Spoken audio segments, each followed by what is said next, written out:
Esta é a história de um muro. O Muro de Berlim.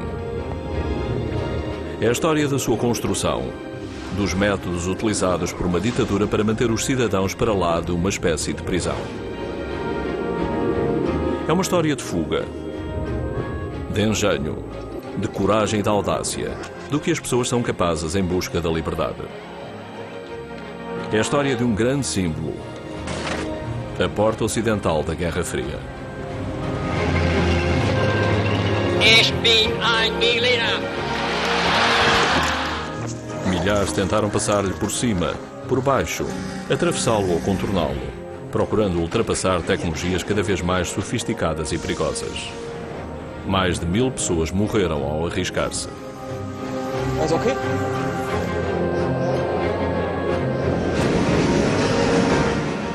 Mr. Gorbachev, Tear down this wall. Durou 28 anos e veio abaixo tão subitamente como foi erguido.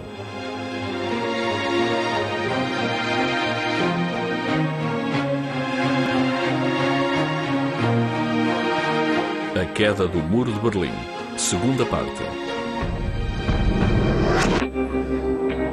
Nos anos 60, ambas as partes aprenderam que teriam de viver com o muro a bem ou a mal. The people of West Berlin, for the first time in years, are able to cross the wall. Época de Natal. O primeiro sinal minúsculo do degelo nas relações. E com ele o muro transforma-se num êxito para o regime da Alemanha Oriental. O muro foi muitas vezes apelidado de segundo nascimento da RDA. Deu ao Estado a oportunidade de estabilizar e de ver o que podia fazer pelo povo, que tipo de vida podia dar-lhe, depois de garantir que os habitantes estavam cativos e a sua força laboral não podia sair. Portanto, na prática, o muro salvou a RDA de uma queda quase certa.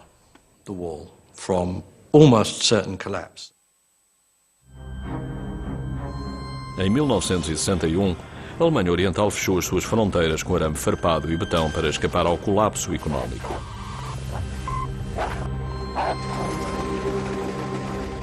Durante 10 anos reforçaram essa fronteira contra fugitivos cada vez mais audazes.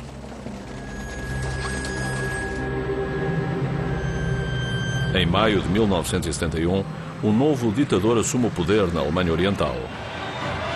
Erich Honecker. Embora aparente ser mais moderno, o muro continua a ser o símbolo público do controle absoluto do Estado. 900 quilómetros de uma fronteira fechada entre as duas Alemanhas, com mais de 1000 torres de vigia e 50.000 guardas. 60.000 armas automáticas ligadas por arames a sensores e campos com minas antipessoal tipo 66 do tamanho de pratos. A qualquer alemão oriental, a fuga parece impossível.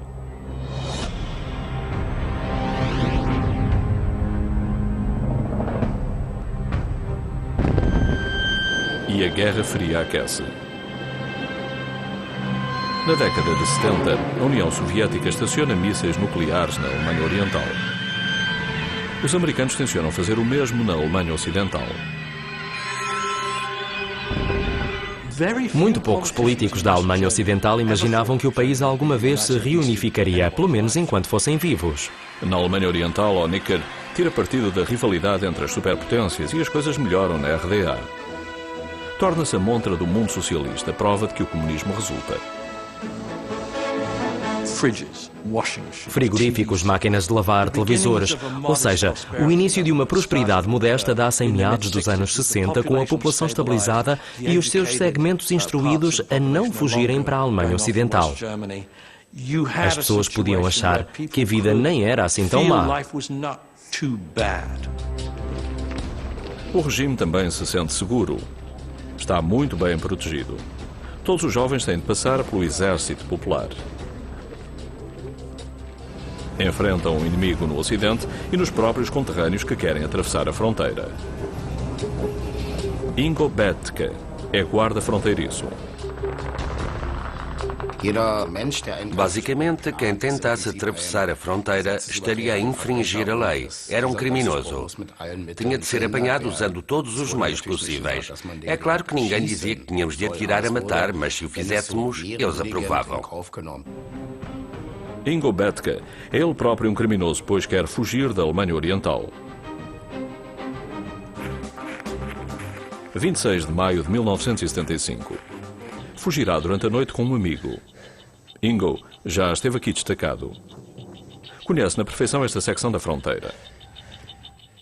É claro que teriam disparado, mas também tínhamos de atirar. Não é tão precisa como uma Kalashnikov, mas tem 30 cartuchos que levam poucos segundos a disparar. Bethke conhece o terreno. Depois da zona de fronteira vem uma vedação e a zona de morte. A seguir o rio Elba, com os seus barcos de patrulha. É uma barreira impressionante. Era uma aventura. Queria ver o país dos Beatles. Devia haver algo para lá do muro. Era-nos interdito. Só queríamos poder ir onde nos apetecesse. Sabe que os guardas podem voltar a qualquer momento.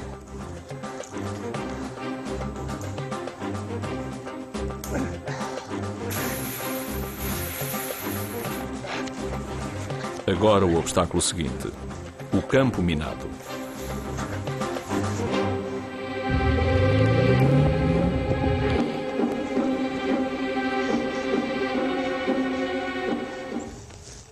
A única altura em que tive mesmo medo foi no campo minado. Ouvira dizer que se pisássemos uma mina, ficávamos sem parte do pé, talvez até ao tornozelo, mas não sem a perna inteira. Levávamos um pequeno remo. Se o levássemos à frente e uma mina explodisse, ficaríamos bem, mas tínhamos de nos despachar. Foi a única altura em que suei a valer. Fora isso, estava escuro e ninguém nos viu. Tarefa seguinte: encher os colchões de ar na margem do rio Elba.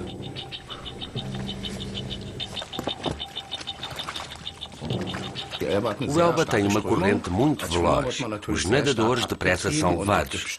Tem redemoinhos e toda a gente tem medo. Não queria afogar-me, porque os colchões de ar foram uma boa ideia. Remam durante meia hora.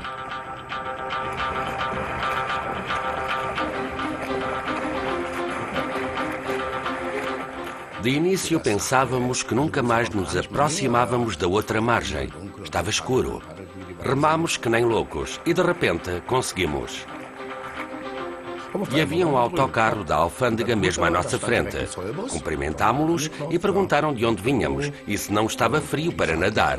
E nós respondemos: sim, está um gelo, mas vimos da RDA. Eles levaram-nos para a casa dos guardas e deram-nos algo quente para beber e comer. Tivemos sorte, porque correu tudo bem. A maior parte dos fugitivos é detida e presa. Alguns são mortos. Ingo Bethke é um dos poucos que consegue atravessar o Elba.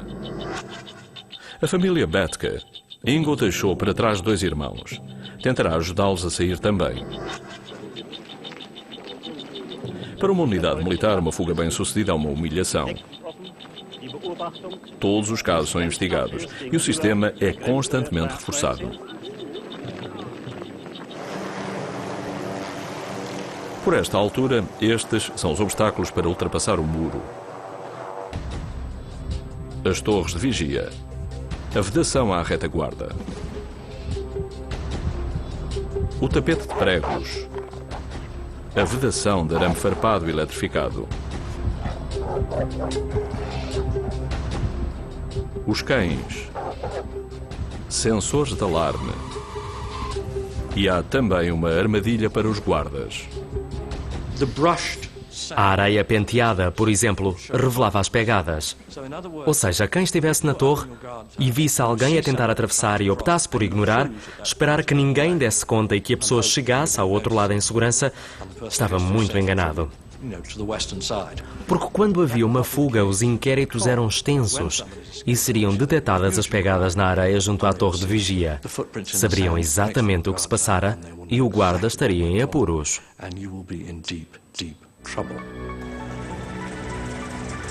A Alemanha Oriental é forte. Erich Honecker, Obrigou o povo a respeitá-lo. Agora quer que o mundo reconheça o seu Estado. Por um lado, procuravam respeitabilidade. Queriam ser vistos como um Estado funcional em pé de igualdade com os outros Estados. Mas, por outro, queriam proibir aos seus cidadãos as liberdades que a qualidade de membro da comunidade internacional permitia. Desanuviamento é a palavra mágica. Na década de 70 faz-se uma série de importantes acordos internacionais.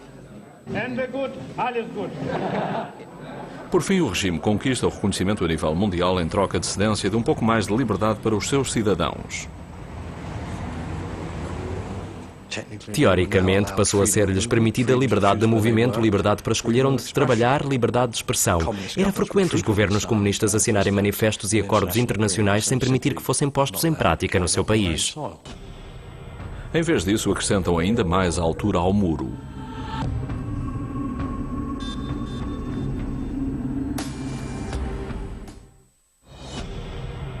Em Berlim-Leste, o líder comunista Erich Honecker conclui a fase seguinte do muro, maior, mais largo e mais assustador, porque continuam a fugir por ano cerca de 1000 pessoas.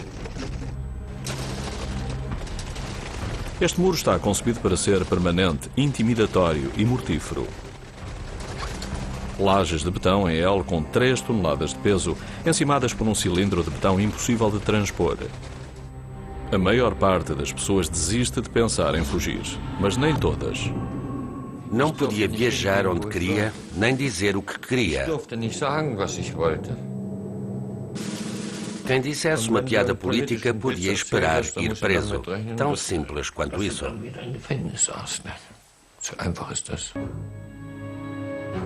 Peter Strelzik vive em Thüringen, a 48 km da fronteira, engenheiro e inventor.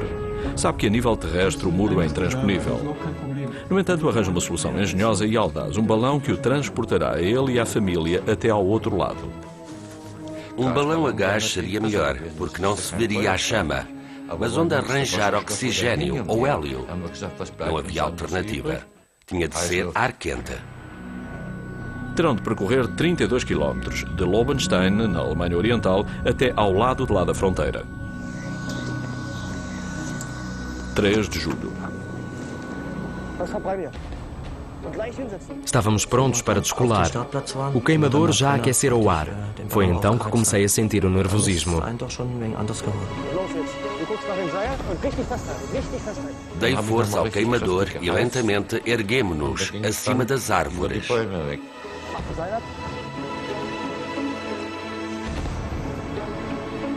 Queria chegar o mais alto possível. Tinha medo que pudessem disparar contra nós. Depois, por volta dos 1220 metros, o balão passou por uma nuvem, o tecido começou a absorver água e começamos a perder rapidamente a altitude. Despenham-se num bosque. Mas onde? Não sabíamos. Estaríamos na Alemanha Ocidental ou continuaríamos no leste? E eis que encontram os sinais deprimentes. Nunca me vou esquecer. Havia uma caixa no cepo de uma árvore com muitos fios à volta. Perguntei-me se seria alguma espécie de alarme ou talvez uma metralhadora automática. É sinal evidente de que continuam na Alemanha Oriental. Depois começámos a chorar. Estivéramos tão perto. Só faltavam 180 metros. Mas continuávamos ali. Nada mudara. Deixam para trás o balão encontrado por um polícia alemão oriental fora de serviço.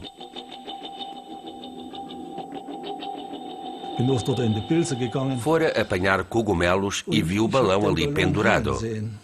Mas não disse nada, porque me teriam chamado e ralhado. O que fazia ali? Não tinha nada que ali estar. Não me teriam congratulado. Pelo contrário.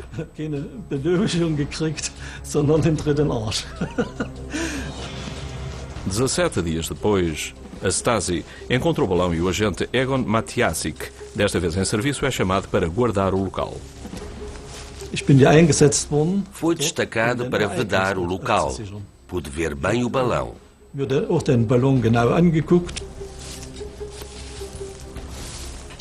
Deixei para trás o meu álbum de fotografias, mas voltei a buscá-lo. Depois, com a pressa, esqueci-me dos medicamentos. Medicamentos.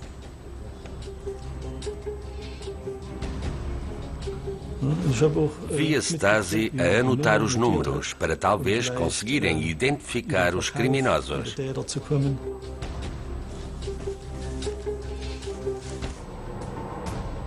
Se eu tivesse informado antes, as buscas teriam começado muito mais cedo. Já haviam passado cerca de 15 dias.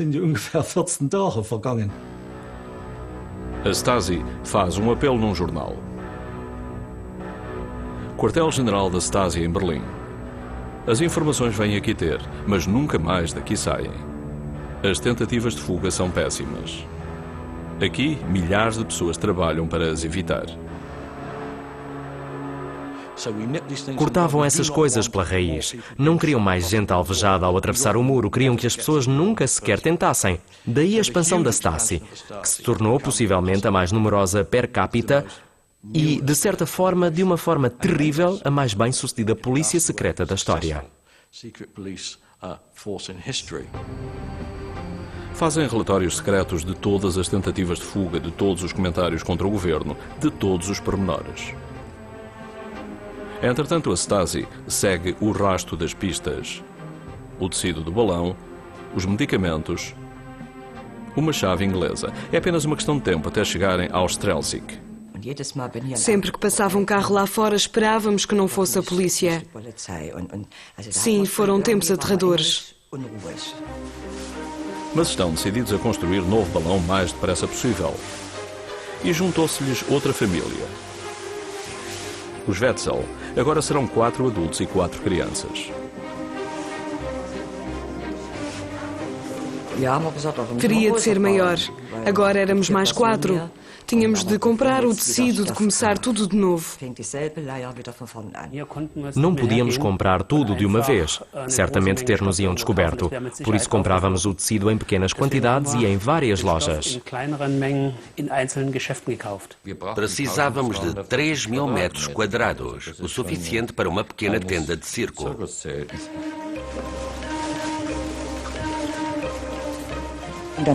Recomeçou a cozer no nosso quarto dia e noite, até enquanto dormia.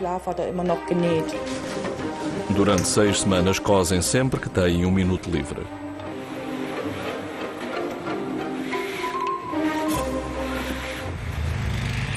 16 de setembro de 1979.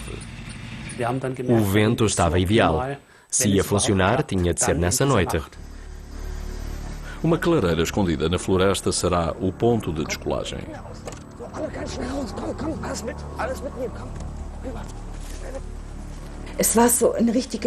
O silêncio era total.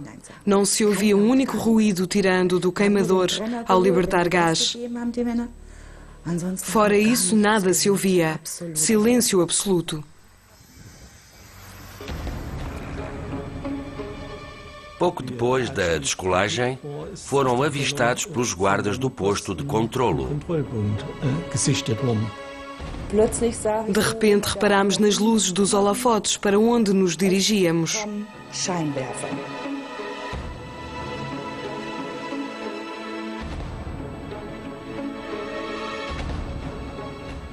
Tinham a oportunidade ideal para abater o balão. E um dos guardas do posto de controlo queria obter a ordem para disparar. Ligou para Berlim e conseguiu-a. Mas por essa altura, já o balão se fora.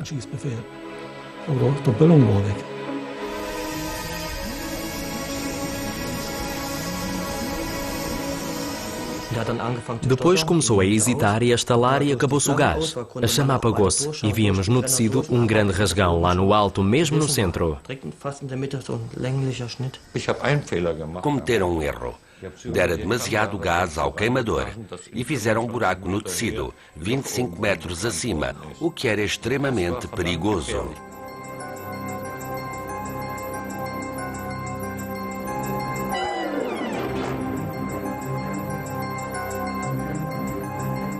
A partir desse momento foi sempre a descer. Não podíamos aquecer mais o ar. Felizmente, o balão era um pouco maior do que o necessário e funcionou mais ou menos como paraquedas, amparando-nos a descida.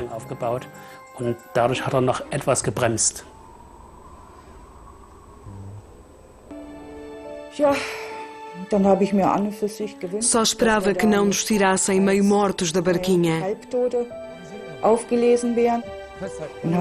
Reconciliei-me comigo própria. Nem imaginam como podemos ficar calmos numa situação daquelas.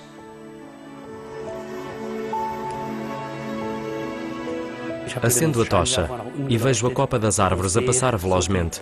Depois, ouço um forte estalido.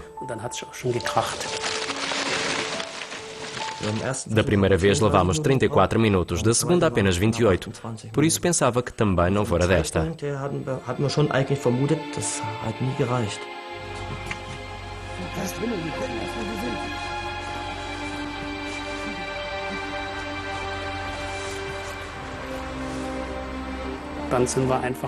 Fomos até à estrada e mandámos parar um carro. E quem sai de lá, se não dois polícias? A primeira pergunta que fizemos foi: estamos no Ocidente? E um deles respondeu onde haveriam de estar. Também ficaram muito surpreendidos. Percebemos que tínhamos conseguido, pelo que desatámos a correr que nem doidos aos beijos e abraços. Foi uma grande comemoração. Resta a Stasi dar entrada ao processo e reconstituir o crime.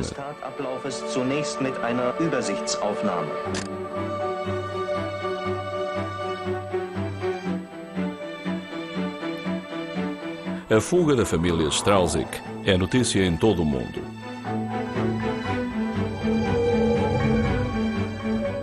Penso que a liberdade é o bem mais precioso que um ser humano pode possuir, mas os únicos que o sabem são aqueles que sabem o que é viver sem ela. Quando crescemos livres, não sabemos o que isso é, não damos o devido valor. Berlim Ocidental. Liberdade e lojas cheias de produtos. O sonho do Ocidente no início da década de 80. Comparativamente, o leste é cinzento. A RDA nunca estabilizaria a situação de forma a que as pessoas fossem felizes, sem carências e com alguma liberalização, porque o Ocidente estava sempre ali à porta, como termo de comparação incómodo.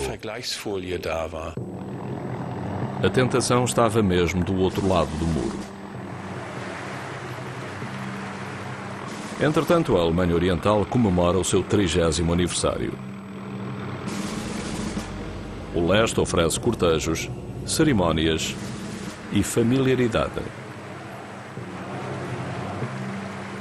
A maioria não queria arriscar a vida só para passar para o outro lado. A maioria pensava: bem, a vida pode ser melhor lá, mas é aqui que moro. Podemos ter problemas na vida, mas talvez possamos resolvê-los se continuarmos por cá. Não havia, como muitas vezes se pensa no Ocidente, um grande clima de ódio e opressão. Ninguém se sentia aprisionado por aquela sociedade.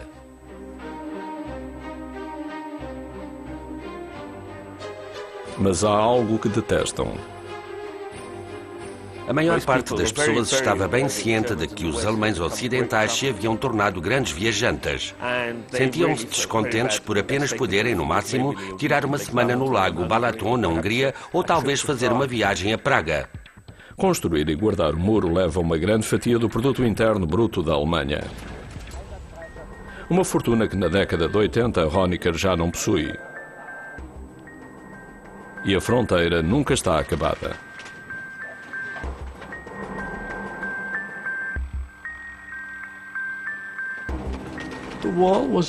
O muro foi uma grande imposição a um país geralmente com dificuldades financeiras.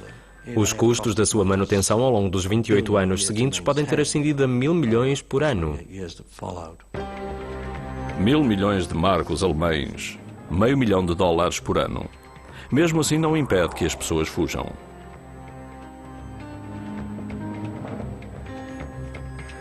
Pessoas com ideias loucas, como Holger Bethke.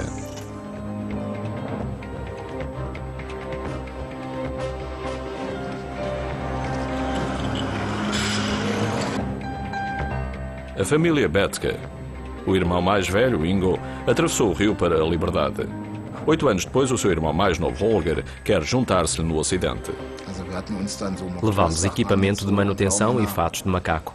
Fixámos uma régua no arco para parecer uma fita métrica e enrolámos o cabo de aço numa bobina grande para parecer que íamos fazer trabalhos no prédio.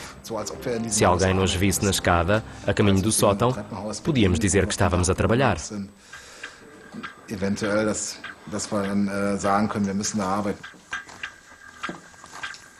A data é 31 de março.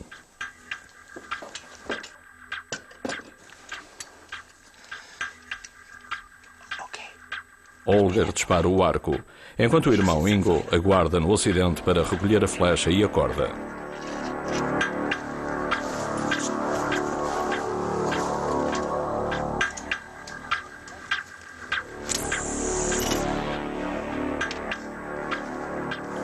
Ouvi um som e pensei que tinha aterrado numa árvore.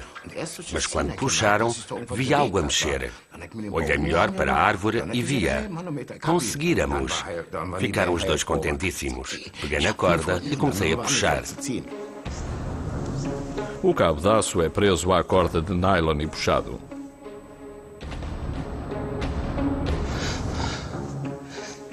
A ideia era prendê-lo ao carro e esticá-lo bem para ter mais tração.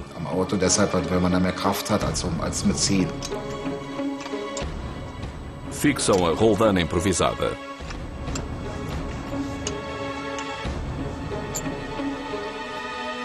Não sei se olhei para baixo. Devia estar tão tenso que acho que só olhei em frente. Tenho de conseguir, tenho de conseguir. Espero que ninguém dispare, que ninguém repare. Und hoffentlich schießt keiner und hoffentlich merkt's keiner.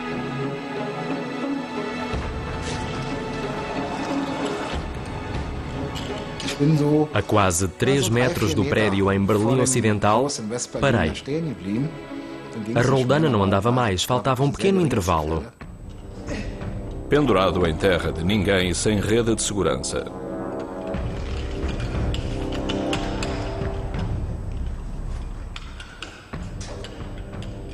A faixa de fronteira estava extremamente bem iluminada. Tinham candeeiros de arco voltaico a cada 10 ou 15 metros apontados ao solo. Quem olhasse para cima a partir das torres de vigia só veria uma luz branca e ofuscante e provavelmente mais nada. É claro que esperávamos que essas luzes tão brilhantes nos ajudassem, porque estávamos acima delas. Os guardas não nos veriam de imediato.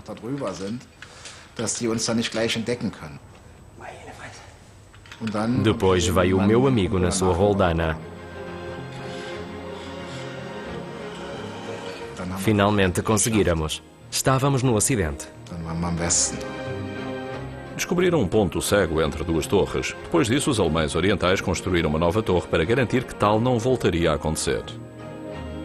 Podemos dizer que o meu irmão teve uma torre de vigia só para ele. O muro. Para alguns artistas, é a maior tela do mundo. A Galeria do Leste. Visto do Ocidente, é tão vistoso quanto Berlim Ocidental. Uma atração turística que separa dois mundos.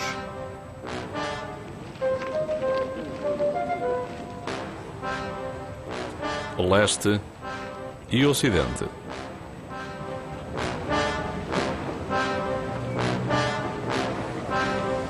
Erich Honecker continua a gabar-se muito da sua república. Jeder hat in der Deutschen Demokratischen Republik seinen Platz, unabhängig von Weltanschauung und Religion. As prisões estão cheias de críticos com ideias divergentes das do regime.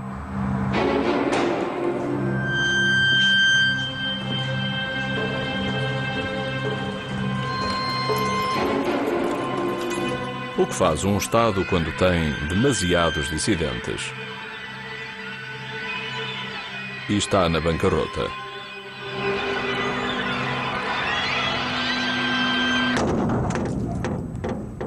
Faz um acordo com os alemães ocidentais para lhes vender dissidentes.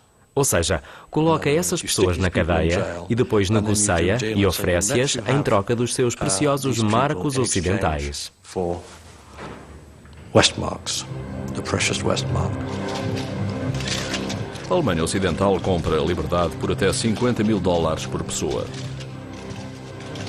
A venda de 35.000 dissidentes ajuda a Alemanha Oriental a evitar a bancarrota.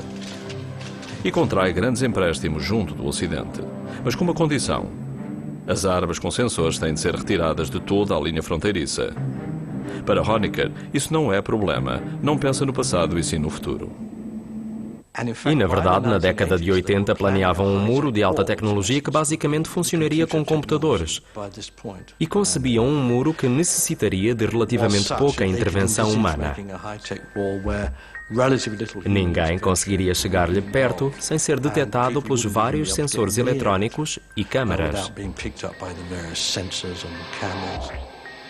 Este era o Muro 2000 de Erich Honecker. Infravermelhos, lasers e detectores de vibração ativariam alarmes quando houvesse fugitivos. As câmaras e os holofotes automáticos apontariam ao alvo e seriam desativados por sprays químicos. Coberta por arbustos verdejantes, a perigosa realidade ficaria camuflada, parecendo benigna e bucólica. 1985. No Kremlin, um novo ditador comunista, Mikhail Gorbachev, começa a falar de paz. O presidente americano Ronald Reagan está decidido a retomar a iniciativa. Visita Berlim em julho de 1987.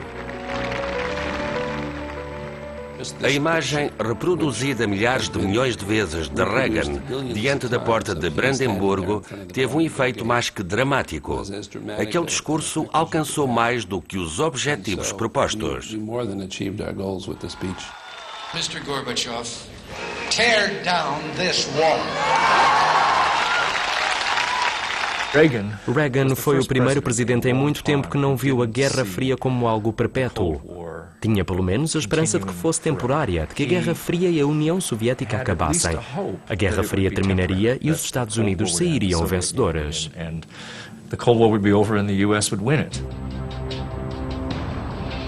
Neste gelo entre leste e ocidente, Honecker visita o seu homónimo na Alemanha Ocidental, Helmut Kohl, o derradeiro reconhecimento para o irmão menor. Wir achten die bestehenden Grenzen, doch die Teilung wollen wir überwinden. Auf dem Wege friedlicher Verständigung und in Freiheit. Talvez meras palavras?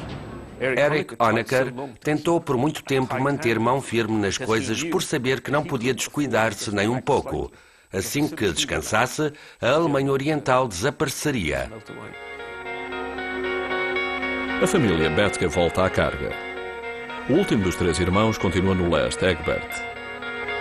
Em 1989, os reis da fuga, Ingo e Olger, pretendem regressar ao outro lado do muro por via aérea e trazer Egbert. 2 aviões e apenas 30 minutos. Primeiro comprámos um micro-LED e ensinámos-nos um ao outro a pilotar. Magoámos-nos várias vezes. Devemos ter partido 3 hélices e mandado alguns motores para a sucata. E também partimos uma asa. Fomos aprendendo. Mesmo que continuassem a construir o muro e o fizessem ainda mais alto, haveria sempre quem quisesse transpô-lo. Um avião aterrará em Treptow-Park, em Berlim-Leste, para apanhar Egbert, enquanto o outro sobrevoará a zona em patrulha. O irmão aprova. Achei a ideia fantástica. Sobrevoar o muro, aterrar e voltar. Pareceu-me uma boa ideia. Gostei. Pensaram em tudo. Colámos estrelas vermelhas na parte inferior das asas e outra na cauda. Esperávamos que isso nos desse a vantagem do elemento surpresa sobre os guardas. Sabem que os guardas não podem disparar contra alvos aéreos sem autorização. Pensámos, um guarda vê-nos às 4 da manhã, liga para o comandante da companhia arrastando-o da cama. Este liga para o comandante do batalhão que liga aos russos. Levaria uma eternidade. Até alguém retribuir o telefonema e por essa altura já estaríamos longe. 26 de maio de 1989. Um campo desportivo de Berlim Ocidental. Conduzimos a carrinha até ao campo e à meia-noite começámos a descarregar os aviões. Havíamos-los montado e desmontado tantas vezes que já éramos especialistas.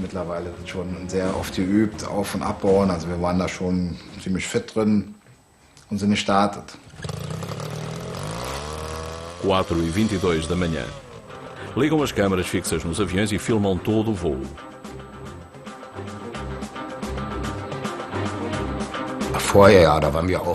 Estávamos nervosos, mas assim que descolámos, foram-se os nervos. Mas a tensão era muita.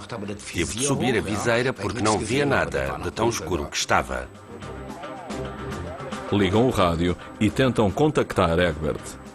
Depois de descolarmos, começámos a perguntar pelo rádio: estás aí? Tinha de ter cuidado. Estava num arbusto perto do caminho e não via nada por causa das folhas. Se alguém passasse a passear o cão, ouvisse uma voz nos arbustos e chamasse a polícia. Por isso tinha de falar muito baixinho. Ingo, estás a ouvir-me? De repente ouvi uma voz ao longe. Estou aqui. E pronto, graças a Deus. Certo, vamos a caminho. Está tudo certo. Sabiam que eu estava pronto e eu sabia que vinham a caminho, mas não ouvi mais nada até estarem perto. Claro que vamos a caminho. Vejo o muro à minha frente. Câmbio. Eu espero. O encontro é em Treptow Park. Depois vem algo grande na pista improvisada. Ficámos surpreendidos ao ver um circo ambulante no parque. Deviam-no ter montado no fim de semana. O campo dava para aterrar à justa, com aquele pequeno circo russo no caminho. Trotzdem war die Wiese noch groß genug, um da zu landen. War irgendwie so ein kleiner russischer Zirkus, der stand da.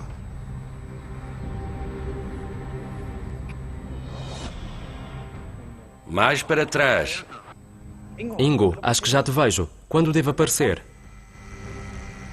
Aterrei algures ao fundo do campo. O Egbert saltou dos arbustos e eu gritei: cuidado, não vás contra a hélice. Ele estava ainda mais entusiasmado do que eu.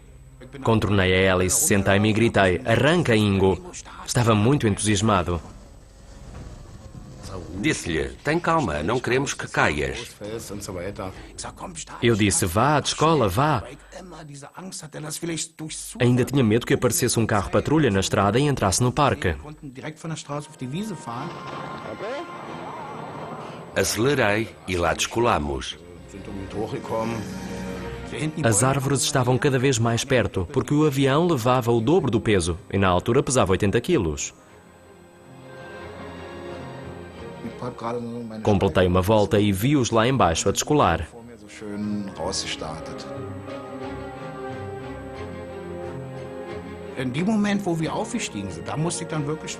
Ao descolarmos, pensei nos meus amigos, nos meus pais, e fiquei meio triste. Estava extremamente contente por voarmos para a liberdade, mas também havia tristeza, porque na altura partíamos do princípio que nunca mais voltaríamos a ver ninguém.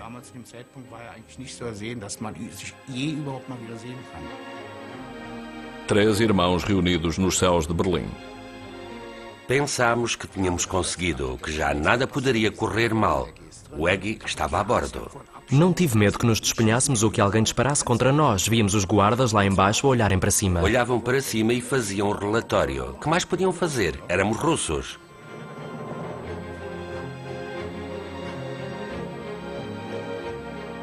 E lá fomos em direção ao Reichstag. O Ingo e o Holger precisavam de um sítio para aterrar. Fizemos uma aterragem perfeita.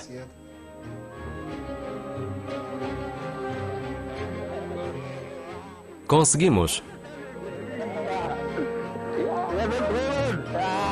Estava tão feliz e entusiasmado que me pus literalmente de joelhos, beijei o solo e disse: graças a Deus resultou, conseguimos, fantástico. Estava tão feliz.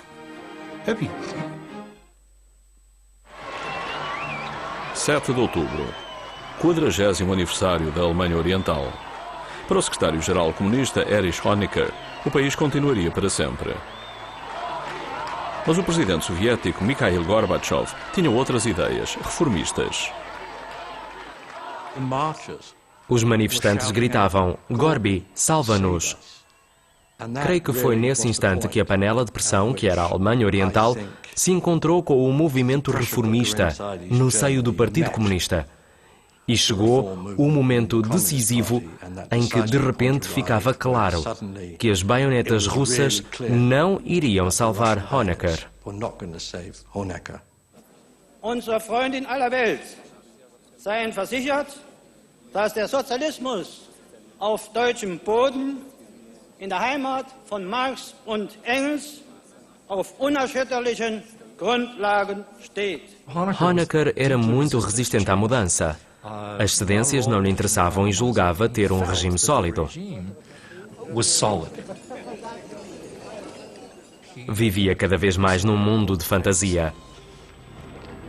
Porque noutros pontos da Europa de Leste, como a Polónia, Checoslováquia e Hungria, abrem-se as fronteiras. A vedação eletrificada entre a Hungria e a Áustria é desmantelada. De súbito, os veraneantes da Alemanha Oriental têm uma saída segura.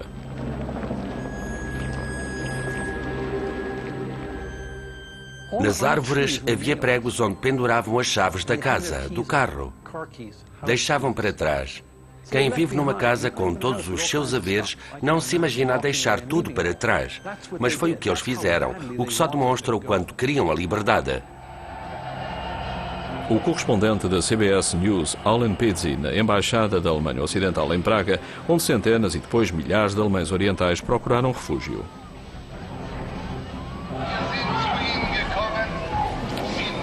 Finalmente é-lhes dito que a Alemanha Ocidental acedeu em acolhê-los.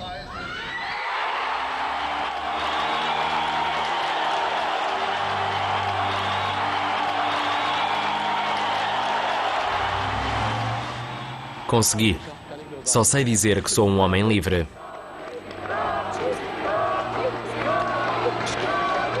O presidente soviético Mikhail Gorbachev recusa-se a proteger a Alemanha Oriental. O seu conselho?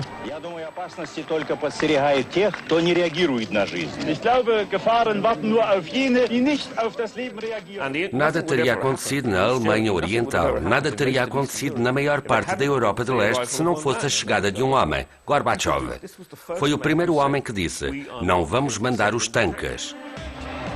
Mas o regime de Honecker não desiste.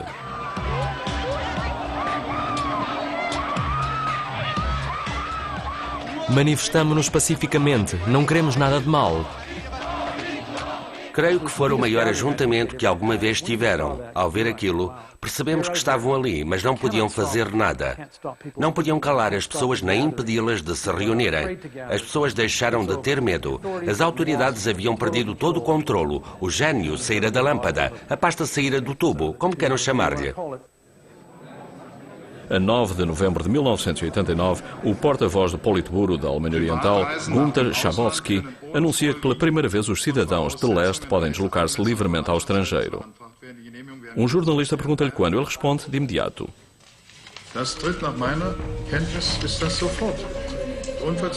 Foi um erro. Deveria ter dito amanhã. A notícia rapidamente se espalha. 3 horas depois, nos postos de controlo, os guardas fronteiriços não estão preparados. Pegámos no equipamento e dirigimos-nos o mais depressa possível para o Checkpoint Charlie. E lá estavam eles. Afluíam em massa. As portas estavam abertas. Os guardas haviam desaparecido e a multidão entrava livremente. Uma gigantesca festa de rua e todos aqueles Trabants atravessavam a fronteira e os alemães ocidentais gritavam e todos se abraçavam. Foi um momento fabuloso.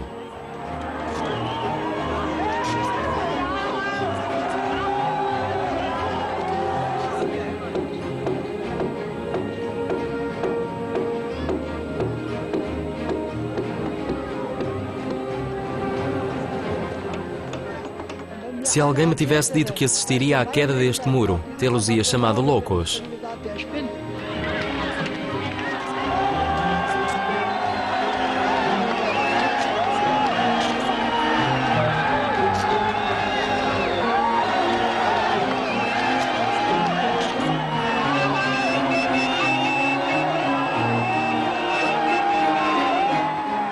Mas nem todos estão contentes.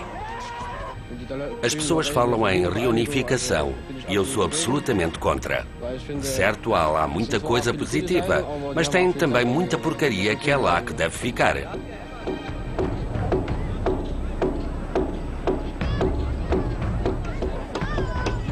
East Germany. A Alemanha Oriental dissipou-se como num conto de fadas. Um conto de fadas medonho. É o que mais me fascina no local. Parecia artificial na altura e desapareceu qual nuvem de fumo em apenas alguns dias ou meses. A 3 de outubro, um ano após a queda do muro, a Alemanha reunificava-se.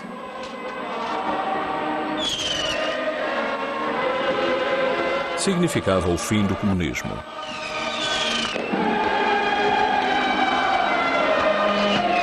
Durante os 28 anos de existência do muro, pelo menos 40 mil pessoas atravessaram a fronteira para o Ocidente. Outras 75 mil foram processadas por tentarem. Mais de 1.300 morreram, incluindo pelo menos 136 em Berlim.